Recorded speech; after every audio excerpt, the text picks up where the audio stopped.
Bienvenida a mi canal. En este vídeo vamos a hablar de la reproducción asistida, de todo lo que debes saber y tener en cuenta para aumentar al máximo tus posibilidades. Mi nombre es Charo. Durante 13 años luché duramente contra la infertilidad.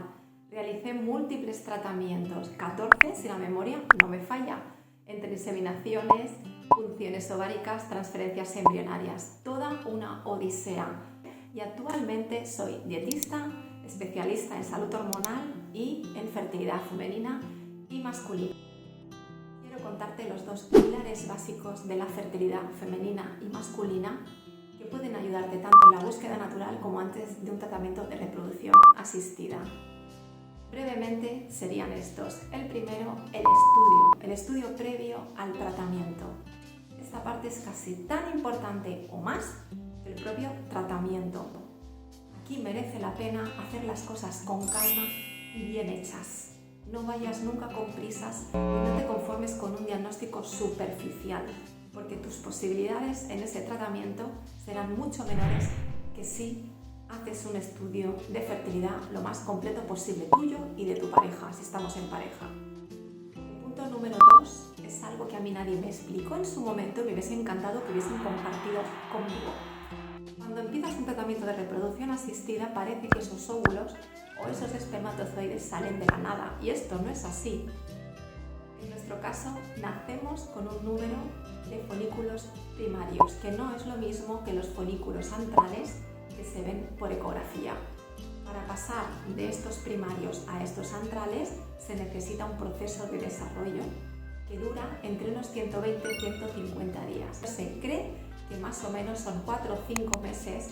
Si queréis ir con un poquito más de tiempo y tranquilidad, 6 meses, que es el tiempo que siempre recomiendo, que sería el ideal mínimo. Empezar a hacer cambios, a cuidarnos, a mejorar todo lo que hayamos visto en esos estudios de fertilidad antes de ese tratamiento. Es más, cualquier pareja que busque un embarazo sin saber si tiene problemas de fertilidad, no los tiene, lo ideal sería que mínimo 6 meses, un año, ya empezase a cuidar su fertilidad, no solo para conseguir ese embarazo, sino para que luego ese embarazo sea lo más saludable posible. En el caso de los chicos, los espermatozoides pasan por un proceso de desarrollo de unos 3 meses aproximadamente. Sí que tener este concepto muy claro. Nosotras 4 o 5 meses y ellos 3 meses. De manera general, la pareja debería darse unos 6 meses de preparación, de trabajo, de cambios en la alimentación, la suplementación adecuada a cada caso. Si hacemos esto, un buen estudio muy detallado y muy completo, nada superficial, y nos cuidamos, ayudamos a mejorar esa calidad ovocitaria, a mejorar la calidad espermática, a aumentar nuestra fertilidad, a optimizarla al máximo, tendréis unos cambios brutales, unas mejorías que no esperabais, lo notaréis muchísimo y estaréis mucho más cerca de ese positivo. Vamos a hablar con más calma del estudio de fertilidad, de qué se trata exactamente, qué tenemos que mirar, qué información es tan importante. Pues cuanta más, mejor.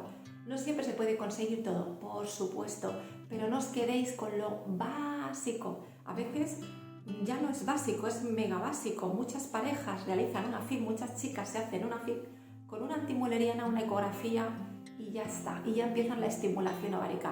Error, chicas, esto es un grandísimo error. Las posibilidades de que todo vaya bien son mucho menores que si hacemos este estudio previo bien completo y sobre todo personalizado. Esta es la clave. La clave en fertilidad es personalizar al máximo, porque no hay dos pacientes iguales, no hay dos mujeres iguales con el mismo diagnóstico, ni hay dos hombres iguales aunque tengan el mismo seminograma parámetro por parámetro. Así que muy importante el estudio de fertilidad personalizado. ¿Cómo empezamos con este estudio? Sin duda, lo primero que hay que mirar son las hormonas con la menstruación. El segundo, tercer día de la regla son los momentos ideales para hacer un estudio lo más completo posible. No os quedéis en 2 o 3 hormonitas básicas. Todo lo que podéis ampliar, muchísimo mejor. Hacemos esta analítica con la menstruación y una semana después de ovular hacemos otra analítica mucho más pequeña para comprobar cómo están nuestras hormonas en esa fase. Recordad, el ciclo menstrual se divide en fase folicular, ovulación, fase lútea y menstruación si no se produce el embarazo. Debemos conocer nuestras fases, cómo están nuestras hormonas, cómo es nuestra salud hormonal, si nuestro ciclo es saludable, si es fértil. No es tan fácil de asegurar. Así que es muy importante que hagamos estas analíticas. Después de estas analíticas hormonales os podríais mirar la hormona antimuleriana. Para mí no es para nada prioritaria. Es mucho más importante las hormonas con la menstruación después de ovular y una ecografía transvaginal para comprobar el recuento folicular que lo que diga un numerito, una antimuleriana. Se puede conseguir el embarazo con antimulerianas bajas y no conseguirlo con antimulerianas altas. En otros vídeos, si os interesa, hablaremos más del tema de la baja reserva ovárica. ¿Qué es esto del recuento folicular? Pues tal cual. Entre el tercer y quinto día del ciclo menstrual se recomienda hacer una ecografía transvaginal y contar cuántos folículos se ven por ovario. Lo ideal sería tener como mínimo 3 en cada ovario o 6 en total. Eso es lo que se consideraría una dotación folicular normal, pero cuidado, no es lo mismo este número en una mujer a partir de cierta edad que una mujer más joven. Siempre hay que tener en cuenta también la edad. Aunque el corte se hace en los 40 años, una pequeña aclaración. La baja reserva ovárica se considera fisiológica, es decir, natural a partir de los 40 años. No es lo mismo valorar a una mujer que no se queda embarazada con 25 años que a una mujer que no se queda embarazada con 38.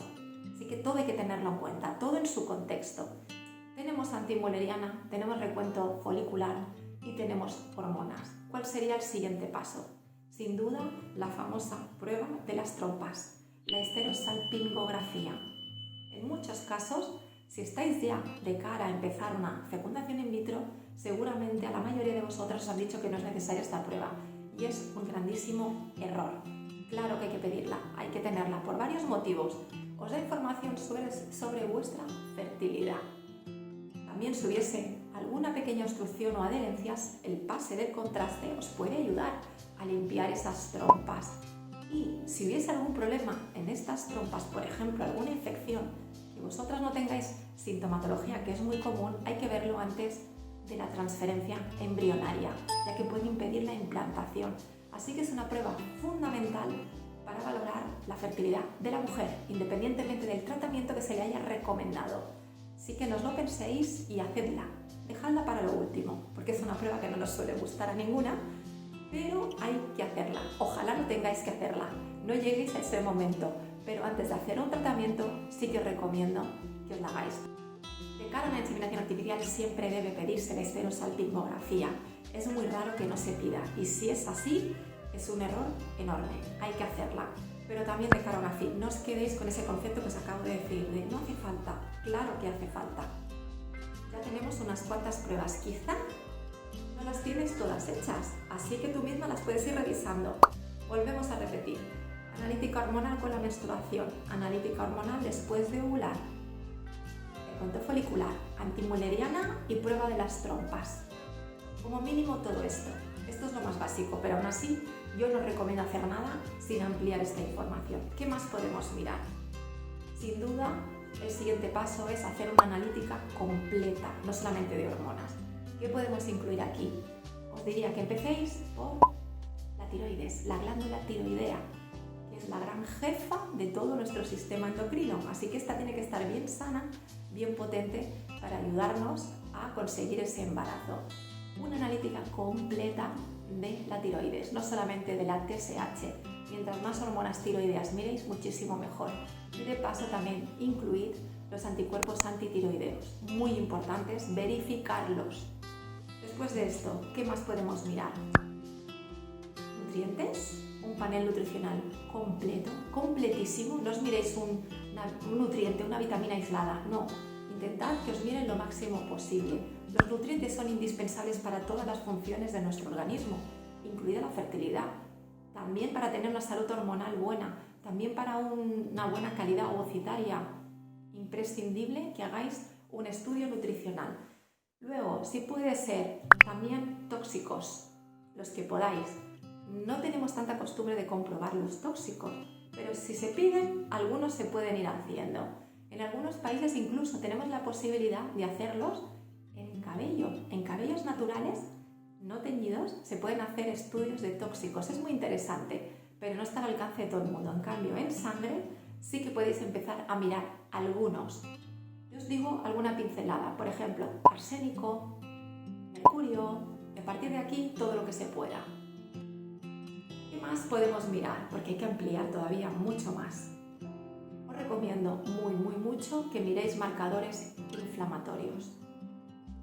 La inflamación crónica de bajo grado es muy común y muchas personas desconocen que la padecen. Puede dañar mucho la salud en un futuro y la fertilidad en estos momentos, más de lo que creemos. Además, si tienes una enfermedad inflamatoria, con más motivo para que los compruebes, pero lo deberíamos comprobar todas. El primer marcador que se suele mirar es la proteína C reactiva, si puede ser ultrasensible. Este es el marcador estrella, pero existen muchísimos más, pero empezad por aquí. Y otra cosa que no hemos comentado es el tema de la glucemia. También mínimo la glucosa, pero no solo glucosa. Un estudio también un poco completito de la glucemia, ya que puede alterar mucho la fertilidad. Así que con todo esto tenemos un estudio, tenemos una fotografía bastante completita de la paciente o el paciente. En el caso de los chicos hay cosas que no hay que pedirlas tanto, pero básicamente se parece mucho. El estudio hormonal exactamente igual, no el mismo que nosotras, evidentemente, pero un estudio hormonal masculino, porque muchos chicos tienen algún problema hormonal, deficiencias o al revés, exceso de ciertas hormonas que puede alterar su fertilidad y lo desconocen completamente. Y del resto, un poco lo que hemos comentado también. Nutrientes, tóxicos, tiroides muy importante en ellos también, metabolismo de la glucemia, se pueden mirar los lípidos. Hay tanta información interesante que se puede pedir, que es muy fácil de conseguir porque son analíticas de sangre, pero dan muchísima información. Y a partir de aquí, muchas pruebas complementarias, pero hay que empezar por lo básico. Me encantaría, me gustaría, desearía que algún día nadie haga un tratamiento de reproducción asistida sin un estudio en condiciones, sin un estudio mínimamente decente, porque en estos estudios encuentras mucha explicación a muchas cosas.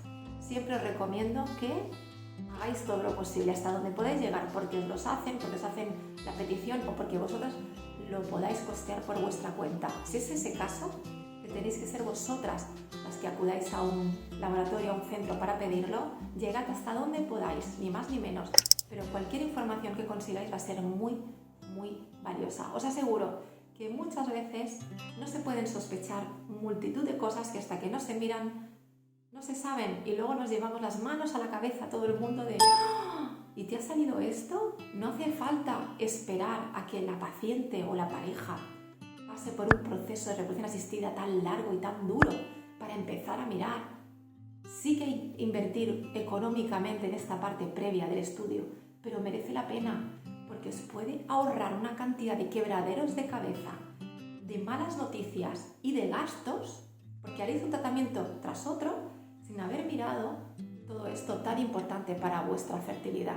Sin duda, esta es la clave, esta es la gran diferencia entre un buen asesoramiento en fertilidad y un asesoramiento más superficial, mediocre, vamos a llamarle así, porque al final quien lo paga son los pacientes, sobre todo nosotras, porque al final los tratamientos se hacen en nuestro cuerpo. Así que de verdad que os recomiendo que invirtáis tiempo, esfuerzos y si hace falta dinero en esta parte diagnóstica, porque os puede ahorrar muchísimos negativos y muchas malas noticias. Y no todo se puede mirar, por supuesto, pero hay veces que hay cosas que son tan evidentes que salen enseguida y que no se han mirado y que están bajando esas posibilidades muchísimo, y quien lo sufre siempre es la paciente y el paciente. El punto número 2, necesita sí o sí de ese estudio previo, de ese punto número 1. Hacer las cosas al revés no siempre funciona. Lo ideal sería hacerlo de esta manera.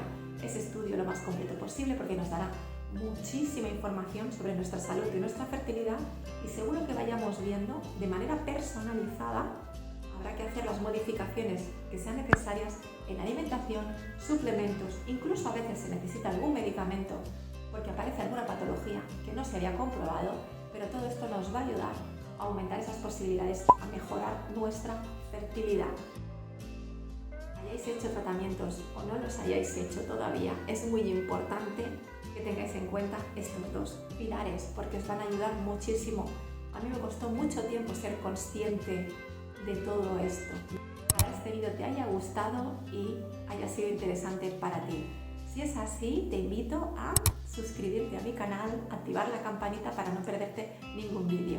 Iremos hablando de muchos más temas de fertilidad, porque la fertilidad es muy compleja, depende de muchísimos factores y hay demasiadas cosas que no nos explican y lo que es peor, que no se tienen en cuenta.